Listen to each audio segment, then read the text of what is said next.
দেবী অষ্টাদশ ভুজা মূর্তি পরিগ্রহ করে শঙ্খে দিলেন ফুৎকার। দেবীর আহ্বান শব্দ অনুসরণ করে সসৈন্যে ধাবমান হলো মহাবলশালী মহিষাসুর।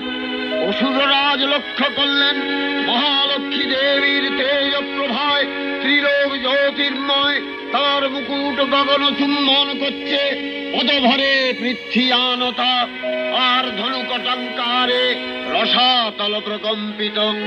দেব সেনাপতি মহাশক্তির জয় মন্ত্রের গুণে দেবীকে দান করলেন মহাপ্রীতি।